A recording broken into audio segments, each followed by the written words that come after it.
Arriving home on a cold night, a millionaire found an 8-year-old girl sleeping, frightened, in the garden tool shed. Moved by compassion, he brought her inside the mansion, where his wife, confined to a wheelchair for 3 years after a devastating accident, questioned the unknown child. The next day, upon returning from work, he witnessed a scene that made him break down in tears. The cold, dense fog clung to the estate's gardens like a shroud of secrets, swallowing the outlines of perfectly pruned rose bushes and silencing the outside world. For Arthur Sterling, a man whose name was synonymous with fortune and power on Wall Street, the fog was merely a reflection of the one that had settled over his own soul 3 long years ago. The headlights of his luxury sedan cut through the darkness of the oak-lined driveway, illuminating the imposing facade of stone and glass, a monument to his success, but also a gilded cage. He killed the engine but remained in the vehicle's silence, the weight of another day of board meetings, stock trades, and managing a fortune that seemed to grow of its own accord, pressing down on his shoulders. All that money, all the assets and holdings were worthless before the one door he most dreaded crossing, the door to his wife Eleanor's bedroom. Tonight, however, something was different. A faint trembling light flickered in the garden shed at the far end of the lawn, a forgotten place he hadn't visited in months. Curiosity, as sharp as an investor sniffing out an opportunity, overrode his exhaustion. He stepped out of the car, the cold air raising goosebumps on his skin beneath the expensive suit. His Italian leather shoes sank slightly into the damp grass as he walked, his heart pounding with a strange apprehension. The shed door was ajar. He pushed it slowly, the groan of old wood the only sound in the silent night. Inside, the smell of damp earth and rust mingled with something else. Fear. Huddled in a corner, atop a pile of old burlap sacks, was a little girl. She couldn't have been more than 8, her face smudged with grime, her hair matted, and her clothes so torn they barely protected her from the cold. She was asleep, a restless sleep, shivering under the weak beam of an old failing flashlight.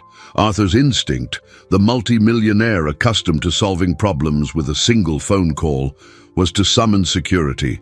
This was trespassing, a breach of protocol. But he paused. There was a vulnerability in that small form that disarmed all his rigidity. She was so small, so fragile amidst the rusted shovels and rakes. He stepped closer, and the sound of his footsteps on the concrete floor startled her awake. The girl's eyes flew open, a pair of terrified stars in the darkness. She shrank back, hugging her knees, her entire body trembling not just from the cold, but from pure dread. It was a fear Arthur knew well, not the fear of losing money on the stock market, but the deep, paralyzing fear of someone who had already come to expect the worst from the world. He saw in her eyes the certainty that he would throw her out, perhaps with yelling, perhaps with force. "It's okay," he said, his voice emerging softer than he'd intended, a tone he hadn't used since Eleanor had stopped smiling. "I'm not going to hurt you." He knelt, keeping his distance so as not to frighten her further. "Are you hungry?" The girl just stared, silent tears beginning to trace clean paths down her dirty face. She didn't answer, didn't make a single sound. The refusal to speak, the intensity of her silence, said more than any words. She was running from something terrible. Arthur felt a knot form in his throat. He couldn't just send her away, back into the cold night and whatever was hunting her. Compassion, a force he usually kept under lock and key, broke through his defenses. Making the most illogical decision of his life, he held out his hand. "Come on, you can stay inside tonight. It's warm in there." After a hesitation that seemed to last an eternity, the girl, driven by desperation, took his hand. It was tiny and ice-cold. He led her out of the shed, through the misty garden, toward the warm lights of the main house. Every step was a risk, a break in his carefully controlled routine. As they entered the marble foyer, under the glow of a crystal chandelier worth more than most suburban homes, the girl looked up, her mouth agape. Arthur felt the weight of what he was doing. He needed to hide her, at least until morning, so as not to disturb Eleanor. Silently, he guided her toward the guest wing, but as his foot touched the first step of the grand staircase, a soft, melancholic voice echoed from the top of the stairs. "Arthur, is that you? Who's with you?" The sound of Eleanor's voice, as soft and fragile as a crystal note, froze Arthur at the foot of the stairs. It was the voice he loved, but one that now carried the constant echo of pain and resignation. He looked up and saw her at the top of the grand staircase, her delicate silhouette seated in the motorized wheelchair that had become her extension. The hallway light behind her created a halo in her blonde hair, making her look like a captive angel. The little girl, still clutching Arthur's hand, hid behind his leg, a small, frightened animal seeking refuge. "It's just an unexpected guest, my love," Arthur stammered, hating the weakness in his own voice. He, who commanded boardrooms with billionaires and negotiated the futures of entire companies, felt like a helpless boy under his wife's gaze. Eleanor guided her chair to the edge of the landing, her eyes fixed not on him, but on the small figure hiding behind him. There was suspicion in her face, yes, but also a flicker of curiosity Arthur hadn't seen in a very long time. It was a spark of life in the midst of her apathy. A guest? At this hour? Arthur? And who might that be? She asked, her tone lacking the acidity he expected, replaced by a calm that was almost more unnerving. He took a deep breath, knowing that half-truths would only make things worse. "I found her in the garden. She was cold. I couldn't leave her out there." The simplicity of the truth seemed to hang in the mansion's opulent air. Eleanor tilted her head, studying the scene. The silence stretched, tense and heavy. Finally, she spoke, her voice still a whisper. "She looks hungry. Take her to the kitchen." And that was it. No more questions, no objections. She maneuvered her wheelchair and disappeared back into the darkness of the hallway, leaving Arthur stunned. The surprise of her reaction threw him off balance more than any confrontation would have.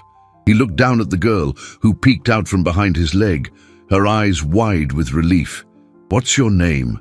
he asked gently. The girl hesitated, then whispered so quietly he could barely hear, "Leah." In the kitchen, a vast, modern space that contrasted with the classic style of the rest of the house, Arthur made a sandwich and poured a glass of warm milk. He felt clumsy, his movements uncertain. It had been years since he'd prepared anything for anyone but himself. Leah sat at the enormous island counter, her small legs dangling, unable to reach the floor. She ate with a restrained voracity, as if afraid the food might be snatched away at any moment. Arthur watched in silence, his heart aching. All his wealth, his immense net worth accumulated over years of shrewd investments, seemed ridiculous and useless in the face of this child's simple hunger. What good was a positive cash flow and rising dividends if he couldn't ease the terror in one child's eyes?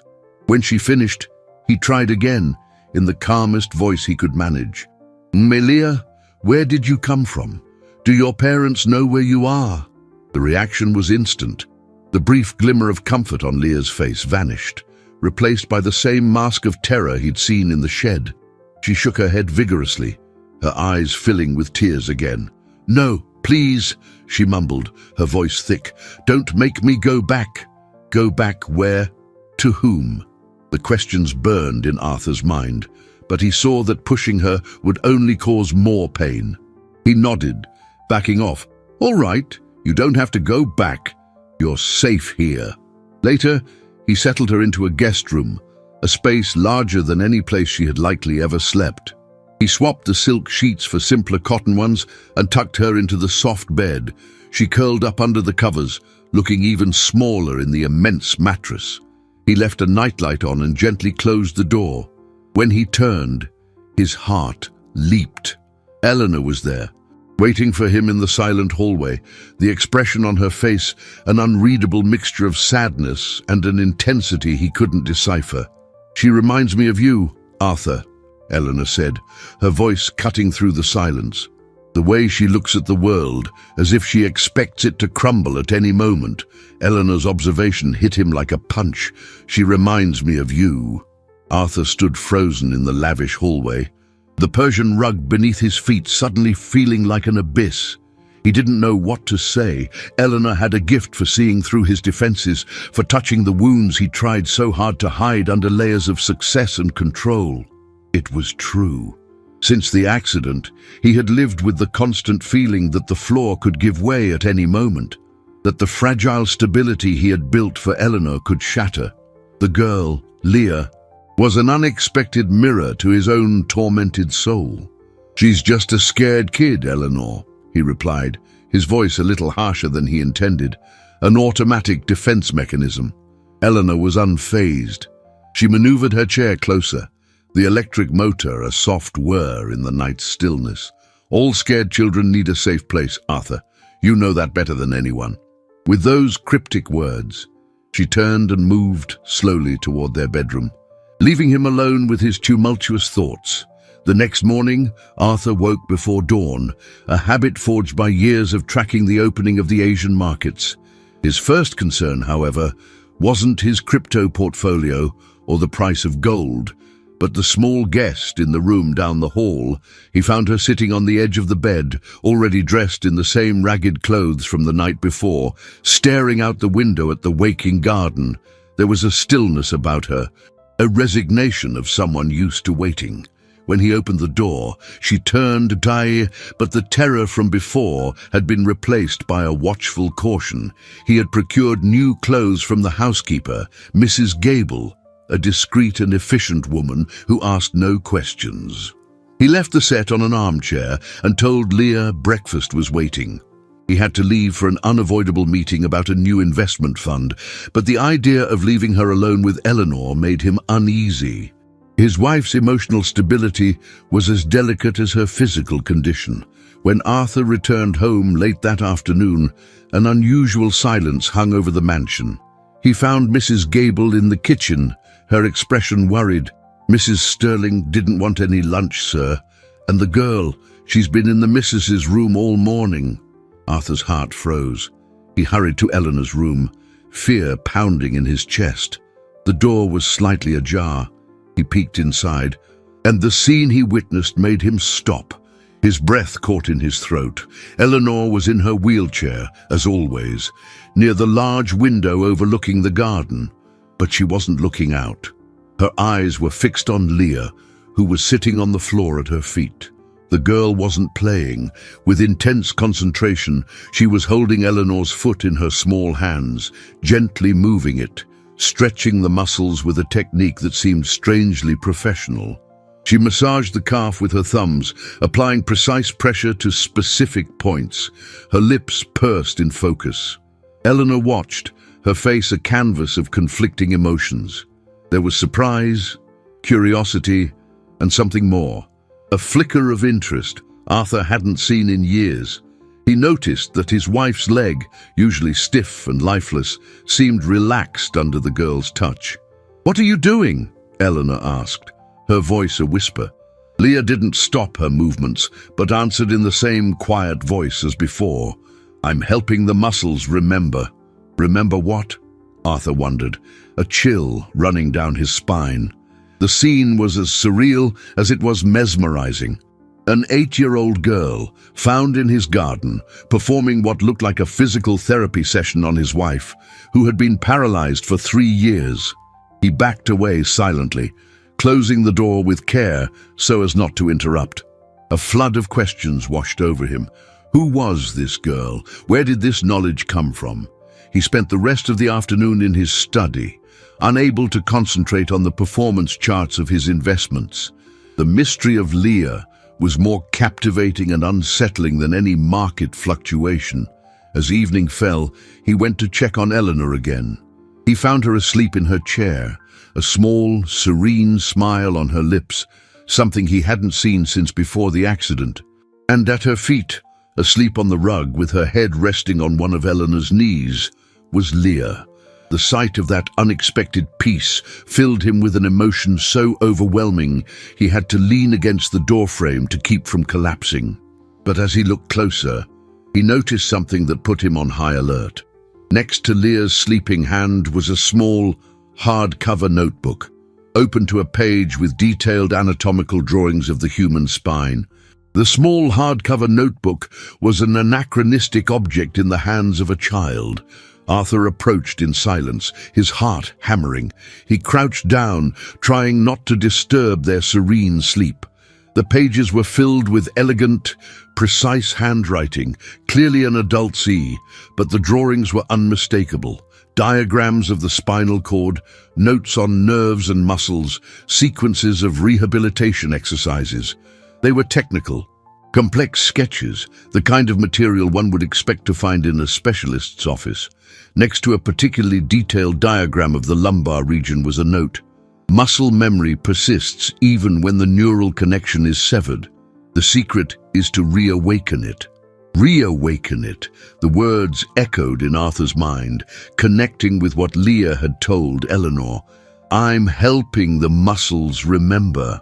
He felt a shiver. That notebook wasn't a toy. It was a manual of advanced knowledge that an 8-year-old girl was somehow applying. In the days that followed, a new, fragile and quiet routine settled over the Sterling estate. Arthur, torn between his duties, managing a fortune that spanned continents, with investments in a global portfolio, and the need to understand what was happening under his own roof, watched from a distance. Leah spent most of her time with Eleanor. The helping sessions became daily. The girl, with a seriousness that belied her age, guided Eleanor through gentle stretches, teaching her to contract muscles she hadn't felt in years. There was no laughter or trivial conversation. There was a deep concentration, a silent connection between the woman who had lost hope and the child who seemed to carry the weight of ancestral knowledge. Arthur saw the change in his wife. The apathy in her eyes was slowly being replaced by a fierce determination. She started requesting more nutritious meals, reading up on anatomy in the house's vast library. A flame he thought had been extinguished forever had been rekindled. The mystery of Leah, however, deepened. She continued to refuse to speak about her past. Any attempt by Arthur to broach the subject was met with a petrified silence and panic-filled eyes. He decided not to push. For now, Eleanor's well-being was the priority. Even so, he couldn't ignore the danger. Leah had no papers, no official existence. Keeping her there was a legal and social risk. His lawyers, who managed his business affairs and handled his corporate liabilities, warned him of the complications of harboring an unaccompanied minor. But how could he send her away? She was the first drop of rain in a 3-year desert. One afternoon, he entered the solarium where Eleanor and Leah were. The golden late afternoon light flooded the room, illuminating the exotic plants. Leah was standing next to the wheelchair, demonstrating a movement with her arms. Now, breathe deep and try to feel the energy flow down your spine, all the way to the tips of your toes, the girl instructed, her voice calm and confident. Eleanor closed her eyes, her face tight with effort. Arthur watched, fascinated and skeptical. This was language none of the renowned physical therapists he had hired, spending a small fortune on cutting-edge treatments, had ever used. They spoke of nerve impulses, muscle atrophy, grim prognoses. Leah spoke of energy and memory. Suddenly, Eleanor's hand, which was resting on the arm of the chair, twitched. Her fingers curled and uncurled. It was a small, almost imperceptible movement, but to Arthur, it was like an earthquake. Eleanor's eyes flew open, gasping, staring at her own hand as if it belonged to someone else. "I felt it," she whispered, her voice trembling with disbelief. "Arthur, I felt it." Tears welled in her eyes, the first tears of hope he had seen her shed. Leah just smiled, a small, wise smile, as if she had been expecting exactly that. In that moment, Arthur knew that no matter the risk, he would protect this girl with all his wealth, with all his power. She was more valuable than all the gold in his vaults. But as he moved to embrace his wife, the phone in his pocket vibrated. It was his head of security. The voice on the other end was urgent. "Mr. Sterling, we have a problem. The police are here. They received an anonymous tip about a missing child on your property." The phrase, "the police are here," sounded like a death sentence in the hopeful silence of the solarium. The brief moment of triumph shattered into icy panic. Arthur felt Eleanor's gaze on him, the newborn hope in her eyes quickly being swallowed by fear. Leah, for her part, instantly recoiled, her small body becoming a statue of terror. It was the reaction of someone who knew authority and what it represented all too well: loss, separation. "Stay here," Arthur said, his voice firm despite the storm in his chest. He tried to project a calm he didn't feel, an aura of control he used to close multi-million-dollar deals, but that now felt like flimsy armor. He went downstairs to find 2 uniformed officers and a severe-looking woman in a grey business suit in the foyer. She introduced herself as Ms. Albright, a social worker from Child Protective Services. "Mr. Sterling," she began, without preamble, her eyes sweeping the luxurious surroundings with an air of disapproval. "We received a report that you are harboring a minor, a runaway from a state institution. Her name is Leah Barnes." The name made her real, official, yanking her from the anonymous refuge of the mansion. Arthur felt his stomach clench. "There's been a misunderstanding," he started, choosing his words with the care of a crisis management expert. "The girl appeared on my property in poor condition. I was merely offering temporary shelter." Miss Albright raised an eyebrow. "Temporary shelter that has now lasted almost a week, sir. Without notifying the proper authorities, the girl absconded from St. Jude's Home for Children. We have to take her back." The mention of the children's home made Leah, who had crept silently down the stairs and was now peeking from behind a marble column, let out a choked gasp. The sound was quiet, but it echoed through the hall like a scream. Everyone turned. Upon seeing the uniforms and the social worker's hard face, Leah took a step back. Panic stamped across her features. "No! Please! Don't take me back there!"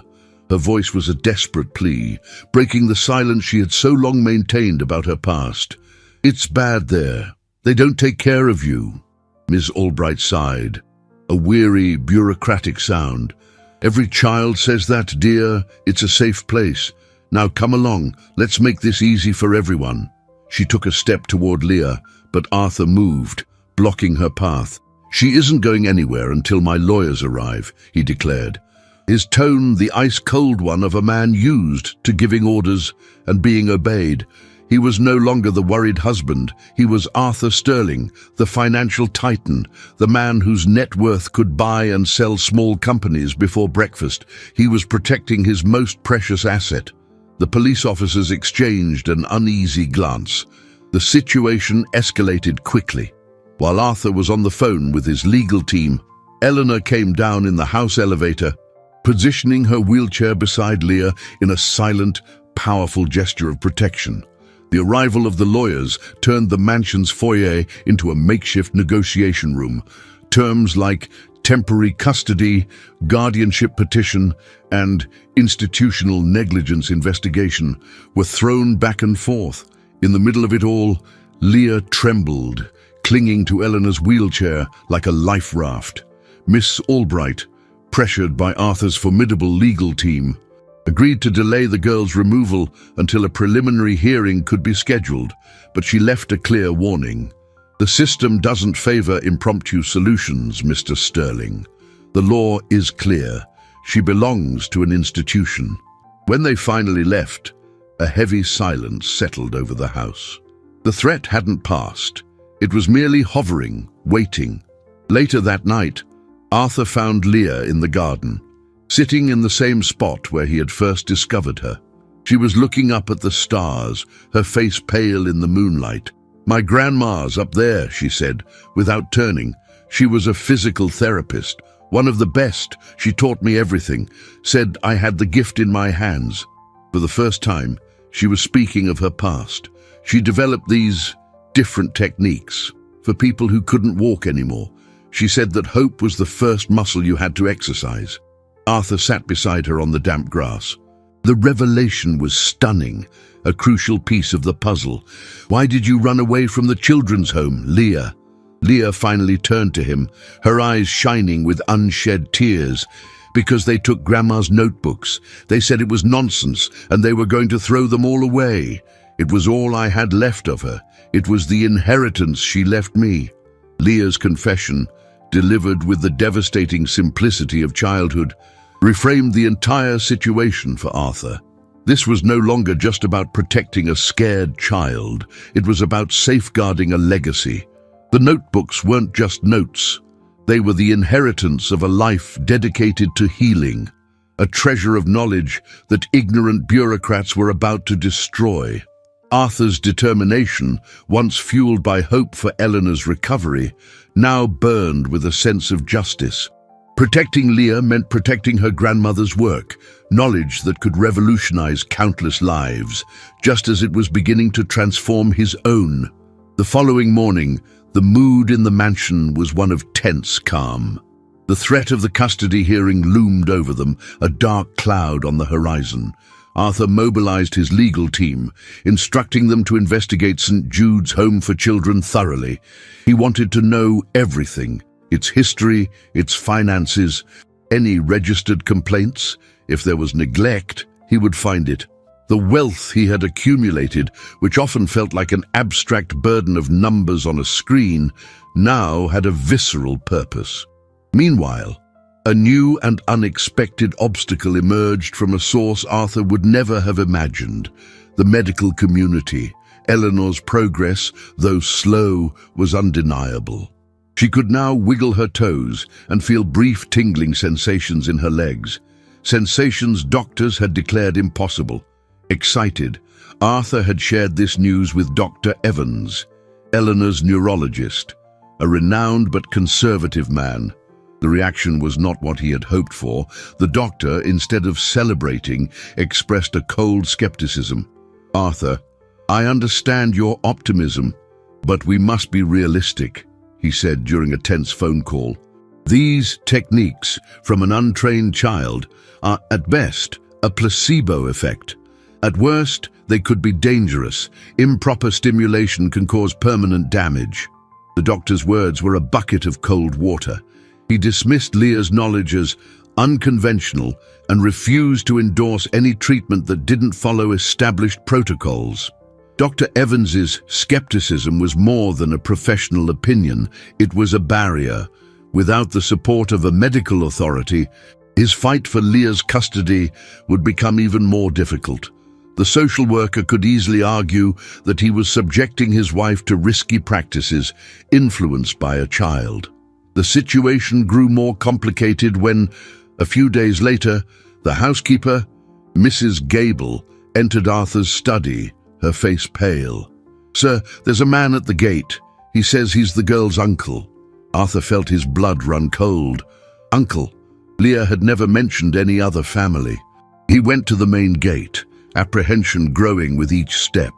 The man waiting for him was thin and unkempt, with small, shrewd eyes that seemed to calculate the value of everything they saw. He introduced himself as Jonas, the brother of Leah's deceased father. "I heard my niece was here," he said, an oily smile spreading across his lips. "I've come to get her.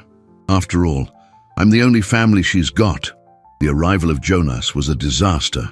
A blood relative would have priority in custody, trumping any petition Arthur could file, but something about the man's demeanor, his eagerness and his greedy gaze, set off an alarm in Arthur's mind.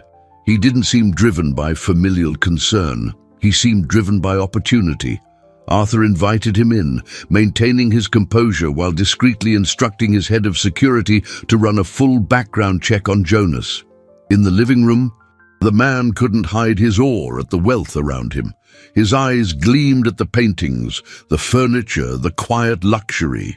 "So, Leah's been here helping your wife, has she?" he asked casually. I hear the girl has a special talent inherited from her grandmother, a talent that could be worth a lot of money. The statement confirmed Arthur's worst suspicions. Jonas didn't want Leah. He wanted to exploit her gift. He saw the girl not as a niece, but as an asset, a winning lottery ticket. The battle for the girl had just gained a new and dangerous adversary, one who would use blood ties as a weapon. And to make matters worse, as they spoke, Arthur's phone buzzed with a message from his lawyer. The investigation into the children's home turned something up. Several children have run away in recent years, citing neglect. All were forced to return by the system. The place has a disturbing record. The grim revelation added another layer of urgency. Leah could not go back to St. Jude's, and she certainly couldn't fall into this man's hands. Arthur was surrounded, the challenges multiplying, and the future of the girl, and the hope of his wife, hung by an ever-thinning thread. The tension in the living room was so palpable, Arthur could feel it as a physical pressure in his chest. Jonas, the supposed uncle, continued to talk about Leah's talent, painting scenarios of exclusive clinics and wealthy clients, shamelessly revealing his greed. Every word was a knife in Arthur's heart. He needed to buy time. With a calculated coldness, the same he used to destabilize competitors at a negotiation table. Arthur cut off Jonas's monologue. Any discussion about Leah's custody, he corrected himself, will be handled through legal channels. My lawyers will be in contact with you. He stood, signaling the end of the conversation. Jonas, caught off guard by the abrupt dismissal, stammered for a moment before his oily smile returned. As you wish, Mr. Sterling. But blood is thicker than water. The law is on my side. He left, leaving a trail of veiled threat behind him. Arthur knew the man wouldn't give up easily. He was a vulture who had scented a valuable prize. In the days that followed, the mansion transformed into a strategic command center. Lawyers came and went, private investigators were hired, and confidential reports on Jonas Barnes and St. Jude's Home for Children piled up on Arthur's desk. The findings were disturbing. Jonas had a history of petty scams and debt, a man living on the margins, always looking for the easy way out. The children's home, meanwhile, was run with criminal inefficiency, with funds being misappropriated and an environment of apathy and hopelessness that perfectly explained Leah's desperation to escape. While the legal battle was being mounted, the emotional pressure inside the house intensified. Eleanor, for the first time since the accident, had a taste of hope, and the fear of losing it made her fragile and irritable. She clung to her physical progress like a castaway to a piece of driftwood, and the thought of losing Leah, the source of this miracle, was terrifying. She vacillated between moments of intense determination during her exercises and fits of silent weeping at night. Arthur felt helpless, capable of moving financial markets, but unable to soothe his wife's anguish. Leah, on the other hand, seemed to retreat into her own world. The menacing presence of Jonas and the prospect of a court hearing had traumatized her. She continued to help Eleanor, but her spontaneity was gone, replaced by a mechanical precision. The light in her eyes had dimmed. She was physically present, but her spirit seemed to have withdrawn to a safe, unreachable place. The turning point, the moment that irrevocably altered the course of events, came on a rainy Tuesday afternoon, exactly 1 week after the meeting with Jonas. Arthur was at the office, on a conference call with investors in Hong Kong, when his private line rang with the mansion's number. It was Mrs. Gable. Her voice choked with panic. "Sir, come home now. It's Mrs. Sterling." He dropped everything, his heart racing, his mind flooded with the worst possible images. He drove home, breaking every traffic law, fear a bitter taste in his mouth. When he burst through the front door, he found Mrs. Gable and one of the gardeners in the hall, their faces pale with shock. They pointed toward the living room. Arthur ran, bracing himself for the worst, and then he stopped, frozen in the doorway. The scene before him defied all logic, all the reality he had known for the past 3 years. Eleanor was not in her wheelchair. She was standing, alone, in the middle of the room. Her legs were shaking violently, her body slick with the sweat of a superhuman effort. She was bracing herself with one hand on the back of a sofa, the other extended in front of her for balance. A few feet away, her back to the door, was Leah, encouraging her in a low, firm voice. "Just one more step, Eleanor. You can do it. Remember what Grandma said. The body hears what the mind believes." And then, before Arthur's disbelieving eyes, Eleanor let go of the sofa. For a second, she wavered, her body swaying precariously. But then, she planted her feet, and she took a step, a hesitant, shuffling, but definite step. And then another. She walked, trembling and unsteady, the 2 yards that separated her from Leah, before collapsing into the girl's arms, both of them tumbling onto the soft rug in an embrace of exhaustion and triumph. Arthur felt hot tears streaming down his face, uncontrollably. They were tears of shock, of relief, of a joy so intense it was painful. But amidst his overwhelming emotion, a terrifying question rose in his mind. If Leah could do this, what else was possible? And why was Eleanor's accident, which every expert had deemed permanent, being reversed by a child? The echo of Eleanor's faltering steps reverberated through the mansion, not just as sound, but as a shockwave that redefined the impossible. The image of her standing, followed by the soft fall into Leah's arms, was seared into Arthur's mind, an indelible photograph of a miracle. He took a moment to compose himself, to turn tears of shock into action. He helped Eleanor back into her chair, her body trembling with exhaustion, but her eyes shining with a light he thought he would never see again. It was the light of victory. "I did it, Arthur," she whispered, her voice hoarse. "I walked."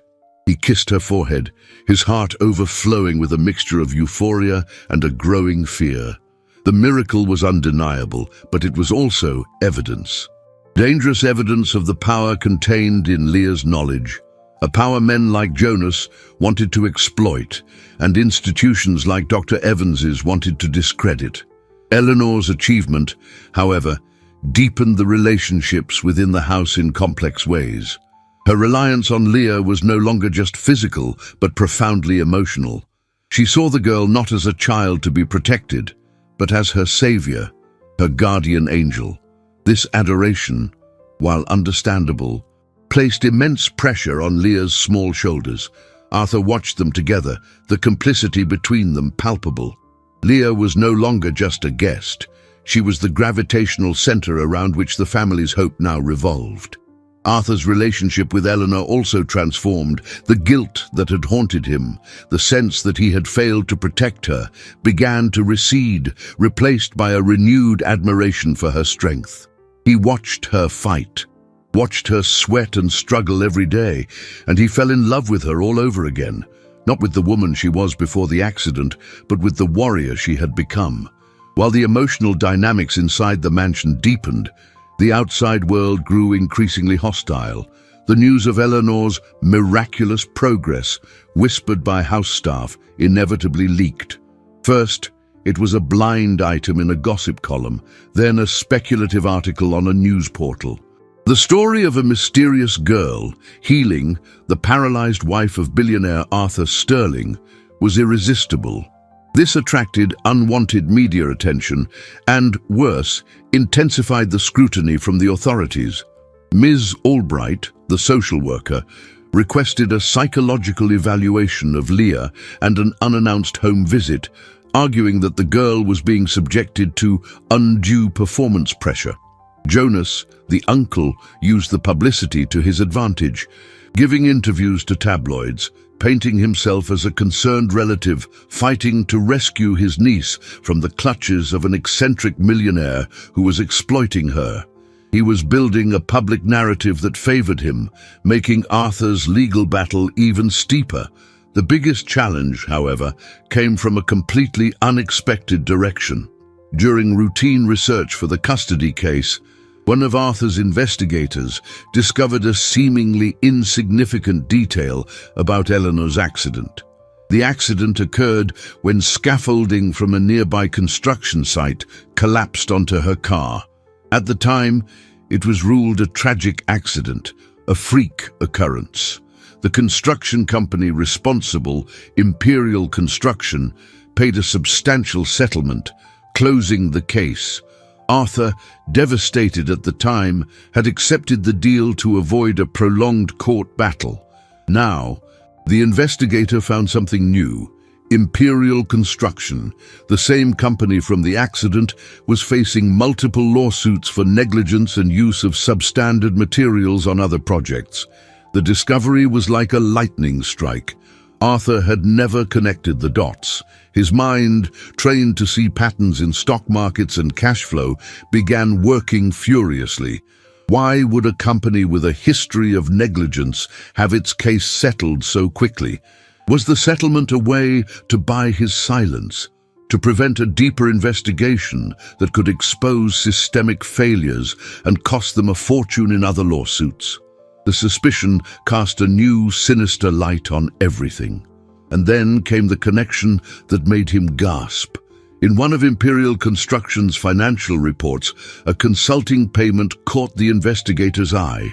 The recipient of the payment, made a few weeks prior, was a man named Jonas Barnes, Leah's uncle.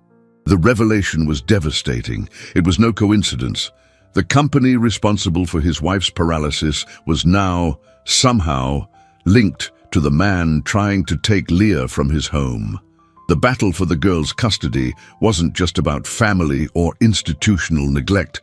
There was something much larger and darker at play. Suddenly, Arthur realized he wasn't just fighting for a child and his wife's recovery.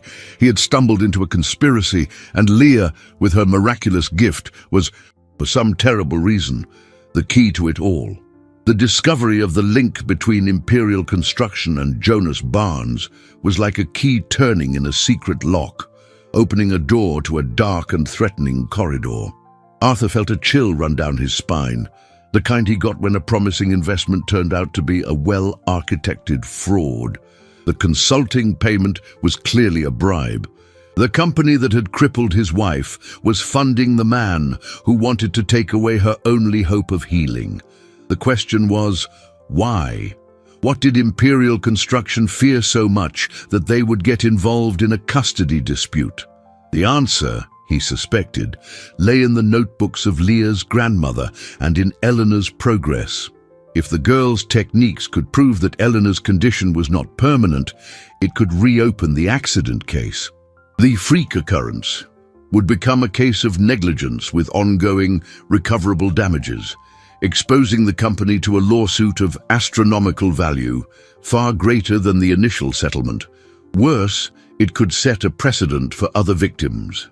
They didn't want to silence Leah. They wanted to remove her from the equation before her miracle became evidence in court. The realization of this new threat changed Arthur's strategy. He was now fighting on two fronts: the public battle for Leah's custody and a secret war against a powerful, unscrupulous corporation.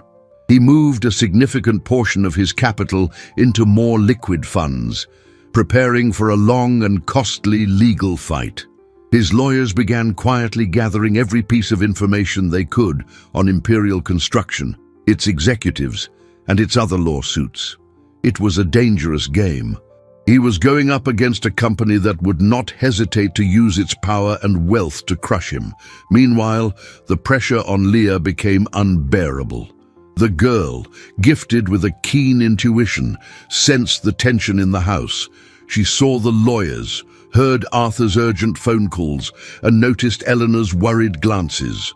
The world of adults, with its laws, money, and secrets, was closing in around her. The weight of being Eleanor's hope, the centerpiece of a legal dispute, and the target of a sinister corporation was too much for an 8-year-old to bear. The breaking point came during an exercise session. Eleanor, frustrated with her slow progress that day, pushed herself too hard and nearly fell. "I need to get better faster, Leah. The hearing is coming up," she said, her voice fraught with desperation. It wasn't an accusation, but to Leah it sounded like one. It was the pressure of having to perform a miracle on demand. The girl recoiled, her eyes wide and frightened. She shook her head and, for the first time, said, "No, I can't," she whispered. "It's too much." She turned and fled to her room, locking the door. And then silence. A deep, frightening silence. Leah stopped talking, completely. She wouldn't respond to anyone, not to Arthur, not even to Eleanor. She refused to leave her room except to eat, and spent hours sitting by the window, staring at nothing. The physical therapy sessions stopped. Eleanor's progress stalled. The light that had returned to the mansion began to fade. Leah's relapse triggered a devastating crisis in Eleanor. The loss of physical progress was a hard blow, but the loss of her connection with the girl was what broke her. The hope that had sustained her turned to despair. She saw Leah's silence as a punishment, a reflection of her own impatience. The wheelchair, which had begun to seem like a relic of the past, was once again a prison. She refused to leave her room, mirroring Leah's behavior. The mansion, which for a few weeks had been a place of rebirth, became a mausoleum of lost hopes. Arthur found himself trapped between two silent pains, trying to mend two broken souls. He tried everything. He hired a renowned child psychologist, but Leah refused to engage. He tried to talk to Eleanor, but she pushed him away. Lost in her own guilt and sorrow, the fortune he commanded, the assets he owned, were useless. He couldn't buy Leah's peace of mind or restore his wife's faith. He was failing again, and the weight of that failure was crushing. One night, desperate, he went to Leah's room. The door was unlocked. He found her asleep, her face tear-stained. Beside her on the bed were her grandmother's notebooks, lying open. He picked one up carefully. On one of the first pages, in a childish, wavering script, Leah had written, "Grandma says healing isn't just fixing bones, it's fixing trust. If the person doesn't believe they can get well, no technique will work." Arthur closed the notebook, the truth of those words hitting him with the force of a punch. It wasn't the technique that had failed, it was trust, and he didn't know how to rebuild it. The words in Leah's notebook were a beacon in the darkness that had engulfed the mansion. Healing is fixing trust. Arthur realized that in his rush to fight legal and corporate battles, he had neglected the most important war, the one being waged within the souls of Eleanor and Leah. He had focused on the external obstacles, the greedy uncle, the bureaucratic system, the corrupt company, and forgotten that the deepest wounds are not visible. Eleanor hadn't just lost movement. She had lost faith in her own body. Leah wasn't just scared of being taken away. She was terrified by the responsibility of being someone's only source of hope. They were both paralyzed, each in their own way, by fear. That night, Arthur made a decision. He would suspend the legal offensive for a moment and focus on rebuilding the foundation of trust that had crumbled. His first step was toward Eleanor. He entered her room, where she sat in her wheelchair, watching the rain beat against the window pane. A mirror image of her own desolation, he knelt before her, taking her cold hands. "My love," he began, his voice thick with the emotion he usually kept under control. "I made a mistake. We all did. We were so focused on you walking that we forgot what really matters. We put an impossible burden on a child." Eleanor began to cry, silent sobs that shook her body. "It's my fault, Arthur. I pushed her. I broke her." "No," he said firmly. "Oh, it's no one's fault. It's just pain. But we can't let it win. Leah doesn't need to be our healer. She just needs to be a kid. And you don't need to walk to be the woman I love. I love you now, exactly as you are." His simple, sincere words were the first crack in the wall of despair Eleanor had built around herself. He wasn't demanding a miracle from her. He was offering unconditional love. The next, and harder, step was reaching Leah. He knew words wouldn't be enough. He needed an action, a gesture that would show her she was more than her gift, that she was loved for who she was. He spent the entire night in his study, not analyzing market reports, but poring over the notebooks of Leah's grandmother. He didn't understand the technical terms, but he understood the philosophy behind them, the connection between mind and body, the importance of environment and inner peace.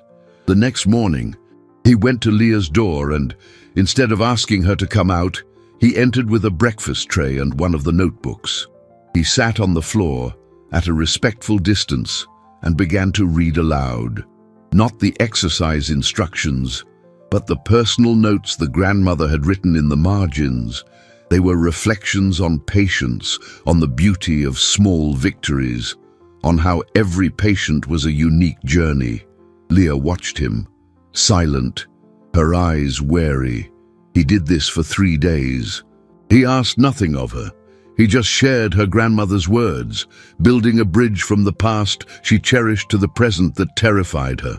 On the third afternoon, as he read about how the grandmother used soft music to help patients relax, Leah whispered her first word in over a week. Piano. It was almost inaudible. But to Arthur, it sounded like a symphony. That night, he had the grand piano in the music room, tuned for the first time in 3 years. He found old sheet music for simple classical pieces. The next morning, he sat at the piano and, with clumsy fingers, began to play a simple, hesitant melody.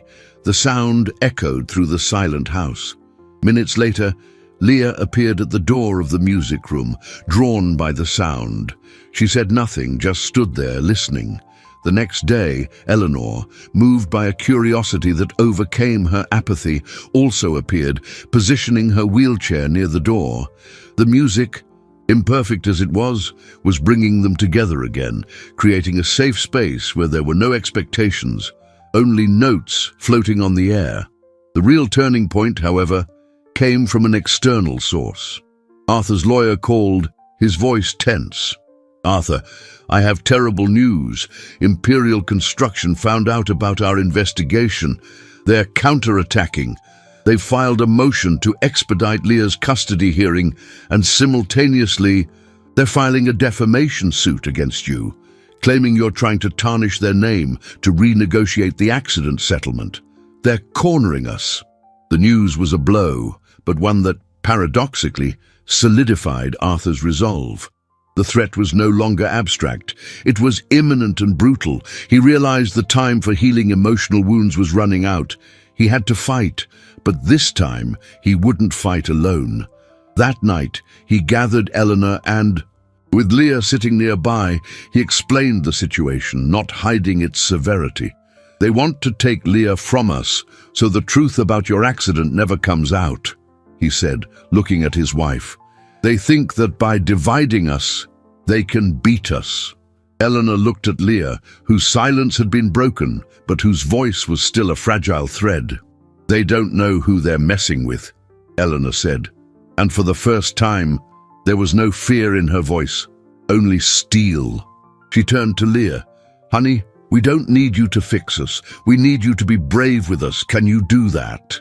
Leah looked from Eleanor to Arthur, seeing in them no longer patients or guardians, but allies. She nodded slowly, a small but definitive movement, and then she spoke, her voice clear and firm. Grandma had one last notebook, the most important one. Jonas took it. It's the one where she explains how their negligence caused damage that could be reversed. "And I know exactly where he hid it." Leah's revelation about the lost notebook was like a sunbeam piercing the storm. It was the missing piece, the smoking gun that could not only ensure Leah stayed with them, but also expose Imperial Construction's entire conspiracy. The notebook didn't just contain physical therapy techniques, it held the key to justice. The atmosphere in the mansion changed instantly. Apathy and sorrow were replaced by a focused, urgent energy. They were no longer passive victims of circumstance. They were a team on a critical mission. Arthur immediately summoned his head of security and his lead private investigator. In the makeshift war room of his study, the stock market charts forgotten on the screens, Leah, perched on a chair far too big for her, described Jonas's hiding place. He lived in a small room behind an auto body shop. There was a loose floorboard under his bed. He kept his important things there because he thought no one would ever look in such a dirty place. The description, coming from a child, was precise and clear. She had absorbed details even in the midst of her fear. Arthur realized the depth of this girl's resilience. She wasn't just gifted, she was a survivor. The operation to retrieve the notebook was planned with the precision of a hostile corporate takeover. They couldn't just break in. That would make the evidence inadmissible in court. They needed a legal, discreet approach. Arthur's investigator, a shrewd ex-cop, found out Jonas was about to be evicted for non-payment of rent. Using this information, the legal team secured a court order to seize the landlord's property, which would give them legal access to the room at the exact moment Jonas was served notice. It was a risky maneuver, a race against time. While the operation was underway, the tension in the mansion peaked. The custody hearing was set for a few days. Time and Imperial Construction's lawsuit hung over them like a sword. Eleanor, however, thrived under the pressure. The fight for Leah and for justice gave her a purpose that transcended her own physical recovery. She spent hours with the lawyers, recalling details from the day of the accident, her memory sharpened by adrenaline. She and Leah began working together again, but the dynamic was different. It was no longer patient and healer. It was two partners, preparing for the battle of their lives. They didn't focus on taking steps, but on strengthening Eleanor's core muscles, on building her stamina. "You don't have to run a marathon," Leah would say, repeating one of her grandmother's mantras. "You just have to stand long enough for your voice to be heard." The news came on a cold night. The investigator called, "We got it, Mr. Sterling." The notebook was exactly where the girl said it would be. The relief was immense, but short-lived. As they examined the contents, they realized the magnitude of what they held. The notebook was a detailed clinical journal. Leah's grandmother, the renowned Dr. Helena Barnes, had been informally consulted by an engineer from Imperial Construction months before Eleanor's accident. The engineer was concerned about the quality of materials used in several projects. Dr. Barnes, after analyzing stress reports on the scaffolding materials, predicted the possibility of collapses and described in precise clinical detail the exact type of spinal cord injury a victim might suffer in such an event. She went further. She developed a preemptive treatment protocol, arguing that with the right, immediate rehabilitation, the paralysis from this type of impact could be, in many cases, reversible. The company ignored her. Worse, they threatened her with legal action if she went public with her concerns, accusing her of trying to damage their reputation. The notebook was the irrefutable proof. Imperial Construction hadn't just been negligent, they knew the risk, ignored the warnings, and later knew Eleanor's condition might not be permanent. Yet they chose to pay a settlement to silence the case. They had condemned her to a wheelchair for profit. The discovery was both devastating and empowering. Arthur felt a surge of fury unlike any he had ever known. This wasn't about money or business. It was about calculated cruelty, the dehumanization of his wife for the sake of a bottom line. The battle was now personal. He picked up the phone and called his lead counsel. "Forget the defense," he said, his voice as cold as ice. "I want you to prepare the largest lawsuit for punitive damages and criminal negligence this country has ever seen. We're going to use this notebook not just to keep Leah with us, but to bring them down, piece by piece." War had been declared, and the battlefield would be a courtroom.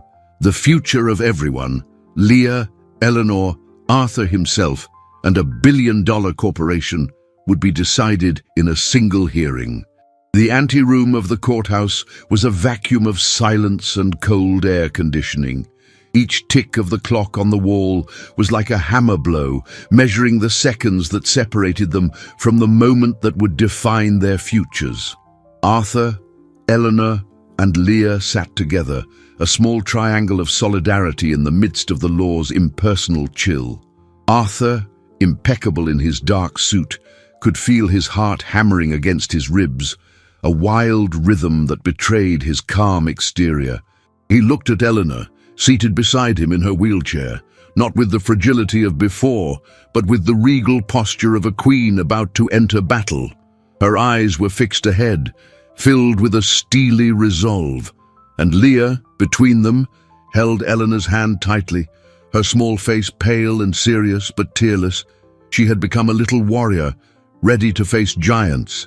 Across the hall, they could see the opposition. Uncle Jonas, looking uncomfortable in an ill-fitting suit, flanked by an expensive-looking lawyer, obviously paid for by Imperial Construction.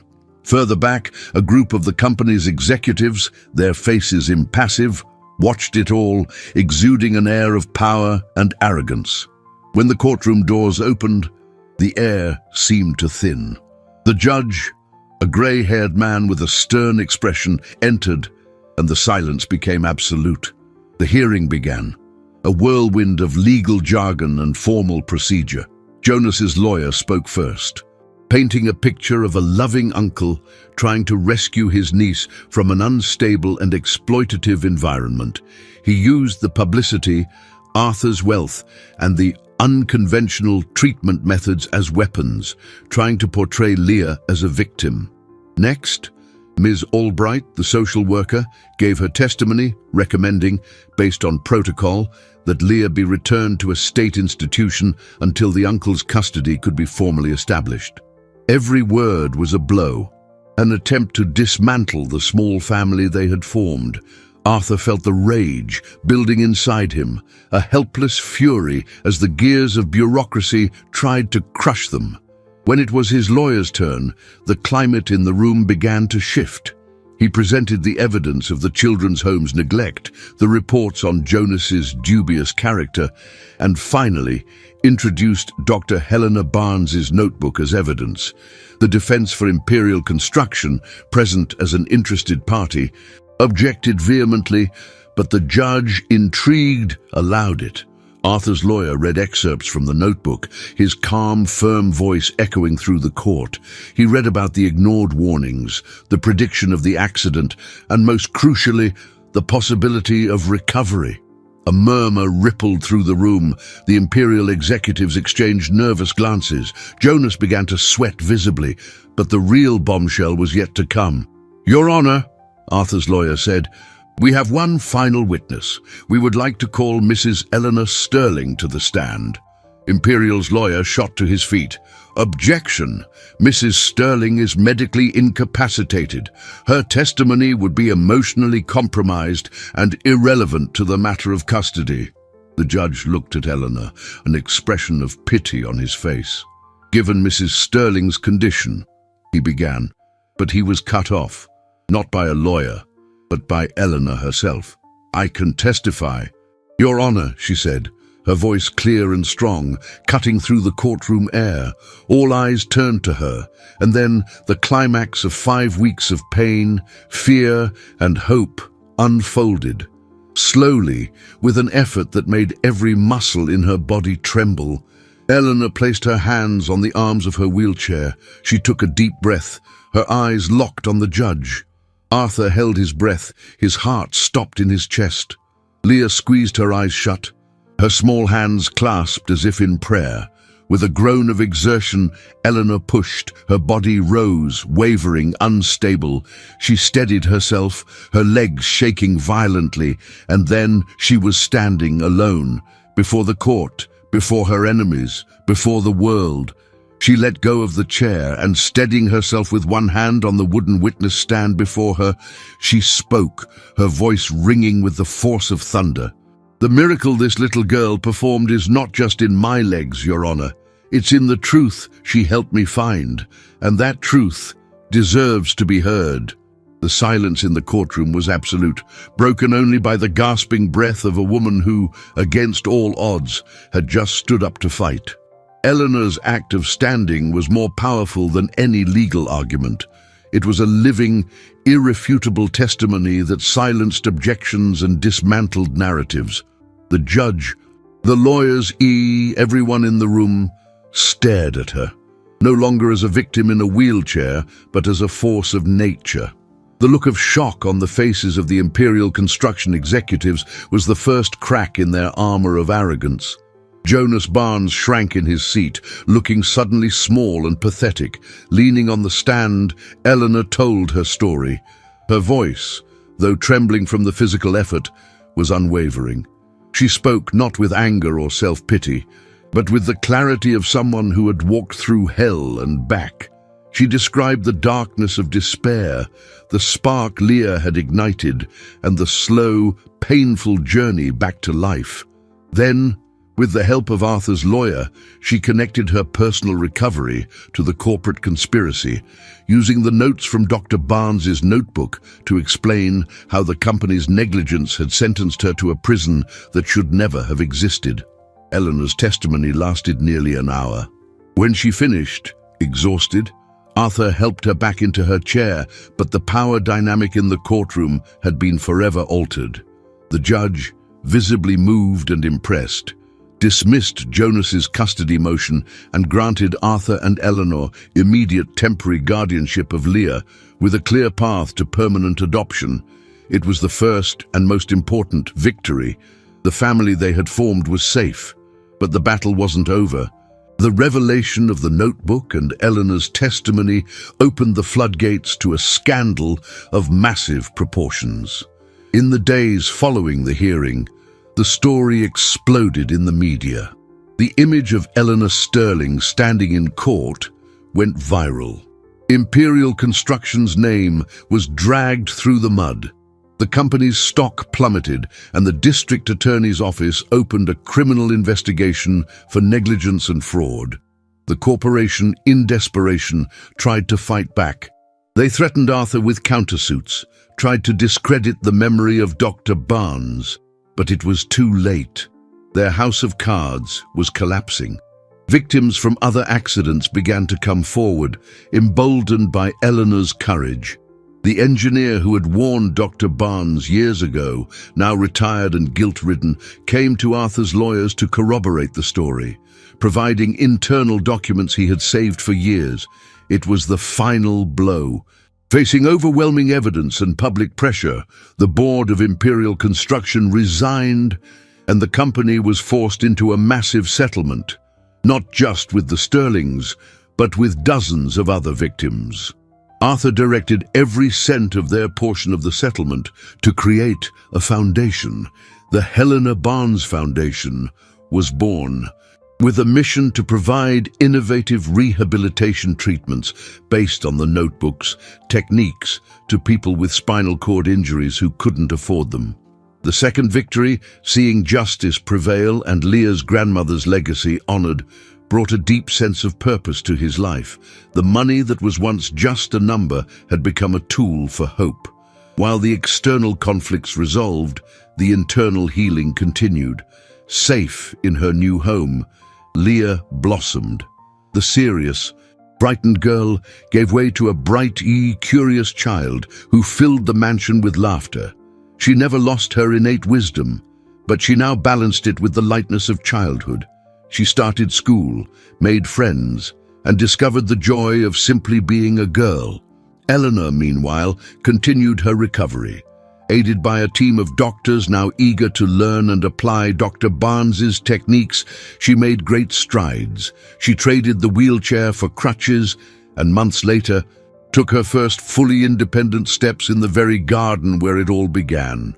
The final victory was not in lawsuits or financial settlements. It came on a sunny Sunday as Arthur watched from the veranda while Eleanor and Leah ran hand in hand across the grass, their shared laughter echoing in the air. The family he had built on a foundation of fear and pain had been rebuilt on a bedrock of love, resilience, and a miracle that had arrived in the form of a tiny trespasser on a foggy night. The narrative arcs of suffering and recovery had closed, not with an end, but with a bright, new beginning. 5 weeks. It felt like a lifetime. Arthur stood on the same veranda where, just 35 days ago, he had watched the fog swallow his world, feeling like a prisoner in his own gilded cage. Now, the morning sun bathed the gardens in a clear, golden light, and the fog, both outside and in his soul, had lifted. He watched the scene on the lawn below, a genuine, serene smile on his face. Eleanor, wearing a light dress that danced in the breeze, was kneeling, helping Leah plant a new row of daisies near the old garden shed. The shed, once a symbol of neglect, had been refurbished.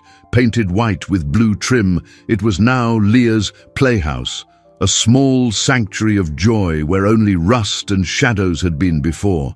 Leah's laughter, crystalline and free, was the mansion's new soundtrack, a melody that had silenced the echoes of pain. The journey had been a whirlwind. The courtroom victories and the creation of the foundation were important milestones, but the real transformation had happened in the quiet moments of everyday life. It happened on the nights the three of them read stories together, huddled on the couch. It happened over breakfasts filled with trivial chatter and dinners where the silence was no longer heavy, but comfortable. They had become a family, not by blood ties or court order, but by a mutual choice to heal one another. Arthur's fortune, his assets and businesses, continued to thrive, but his definition of wealth had changed forever. Wealth was not his portfolio's balance or his stock tickers. It was the warmth of Eleanor's hand in his, the sparkle in Leah's eyes as she told him about her school day, the peace that had finally settled in his own heart. That morning, Eleanor stood up, brushing the dirt from her hands, and walked over to him on the veranda. She moved with a fluidity that still astonished him, a grace won back with sweat and courage. She hugged him, resting her head on his chest. "What are you thinking about?" she asked softly. "I was thinking," he answered, "in that I spent years building an empire to protect us from anything the world could throw at us. I amassed a huge amount of capital, diversified investments, considered every liability. But the one thing that actually saved us didn't come from my treasury. It slipped through a hole in the fence." Eleanor smiled, looking down at Leah, who was now chasing a butterfly. Sometimes the greatest assets can't be quantified, and the highest return comes from an investment in someone else's heart. The Helena Barnes Foundation was already making a difference. The revolutionary techniques, once dismissed as unconventional, were being studied and adopted by rehabilitation centers around the world. The legacy of Leah's grandmother, which had nearly been thrown away, was now giving hope back to thousands. Leah, while aware of the importance of her grandmother's work, was happy to let others lead it. Her gift remained in her hands, but she now used it to fix her friend's scraped knees or to massage Arthur's shoulders after a long day. The man who had felt guilty for his wife's paralysis had discovered that true healing wasn't about erasing the past, but building a new future from its broken pieces.